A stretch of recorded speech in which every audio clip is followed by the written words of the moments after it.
Alright, Jason, I have all your stuff done now, so I finished up the code red, and I did some other stuff. I added some TPU arm protectors, you can see right there.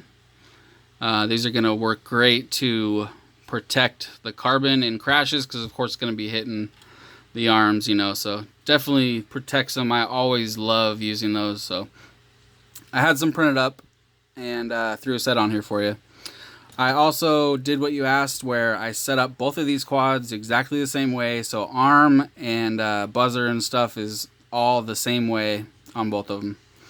So let me just show you real quick. On your radio, this is arm, so that's A. You can see right there, it's A. So A is arm towards you.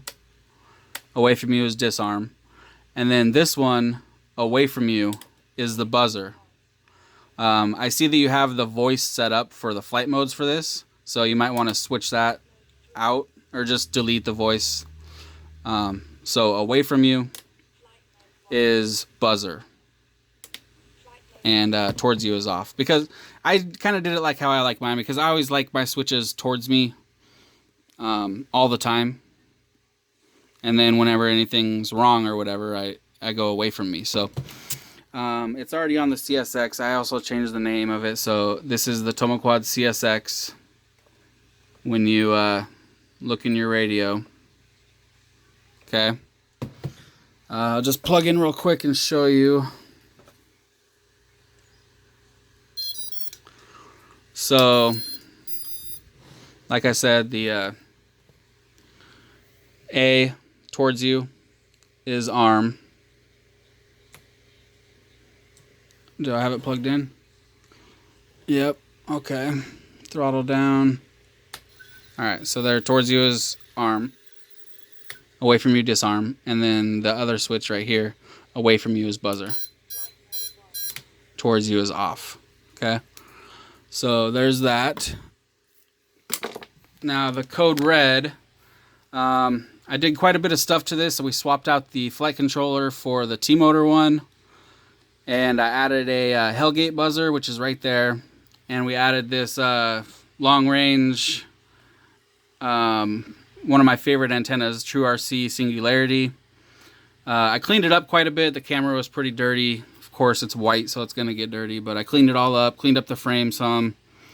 I remounted the crossfire so it stays a little better. You don't even need a zip tie on it or anything.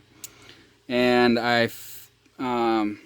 I made sure that the VTX was set to the maximum power and all set up correctly. I put new plugs on everything. I put a new plug on the crossfire. You can see it used to have black wires, so that's got a new plug.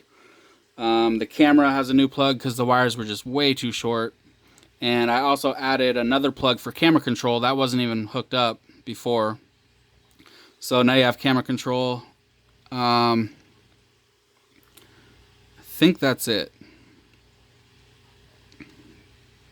Yeah, and then everything's set up already in Betaflight, so I already showed you the other one hovering, so I will just do this one on this video.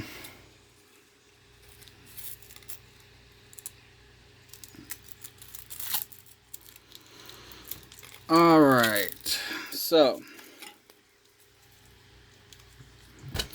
let me change it in here. It is code red, just below CSX.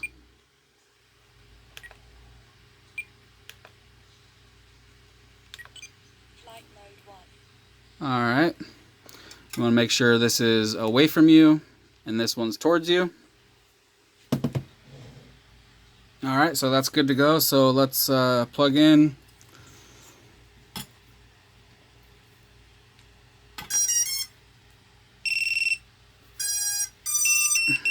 I'll show you how the Hellgate buzzer works too.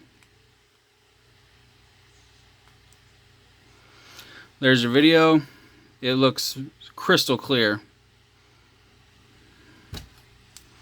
Okay. Even when it's armed, I checked that. Alright, let's do a little hover. This thing is flying really good. Really nice. Alright, here we go.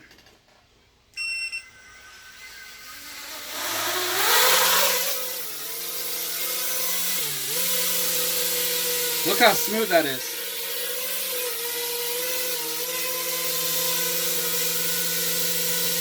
Just perfect.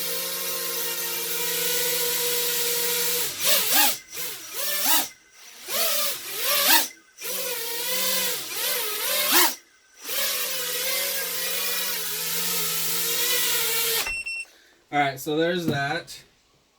And then it's the same as on the CSX, or the CS3, sorry. Oops, I think I named it CSX in your radio. This other switch, like I showed for the other one, you flip this one away from you. Okay. Now here's the last thing you need to know, and that's about the Hellgate buzzer. So the whole point of this buzzer is if you crash and your battery gets ejected, you hear it clicking. It clicks for like a minute or something like that, and then it goes from clicking to super, super loud beeping. Okay. So if you have not crashed and you are just landing because you're done flying, all you gotta do is unplug the battery like you normally would, plug it back in, count to 3, and unplug it, and you'll hear a beep, beep, beep. That means it's shut off. Okay, so we'll go like this: 1, 2, 3. You hear that beep, beep, beep? That means it's turned off. If you don't do it right, oh, well, I guess it could be in a range of a few seconds, but basically you just want to count to 3 and then unplug it. But if you don't do it right, you'll just hear it keep on clicking. It'll go click, click, click. You want to hear that beep, beep, beep. That's when you know it's off. And some people have huge problems with these things, and they're sitting there for an hour or two trying to get it to turn off, and it's beeping loud as hell. And it's just so annoying if you don't do it right. So I'll just show you one more time. So gonna plug in like you're going to fly.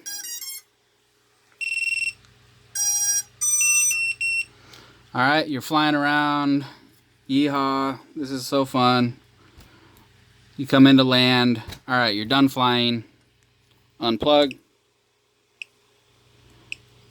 1, 2, 3. That's it. Okay? Very easy. This thing is ready to go. It is so awesome. It's flying so nice, man. This flight controller is awesome. Seriously, I mean, it doesn't even have an MPU 6000 either, which is, you know, what I would normally want, but it is soft mounted and there isn't any problems. I mean, it's pretty squishy in there. I can move it around pretty easily, but it's in there really nice. So and as you saw, it's flying just super smooth. So I love this long antenna because it's up and away from everything, so you're gonna get that much better reception. But also, I know you're worried about like it hitting the props or whatever, so in a crash, this is where it's going to be hitting the ground, so it's only going to bend over level with that. So if I hit it like that, that's all it's going to do. And look how far away from the props it is. I mean, it's not going to be hitting the props at all. So, well, I can't say for sure, but not very likely. So anyway, there you go. There's your Code Red and your CS3. Couple of sweet quads. Hope you enjoy them. And that should do it. Let me know if you have any questions. And thank you very much.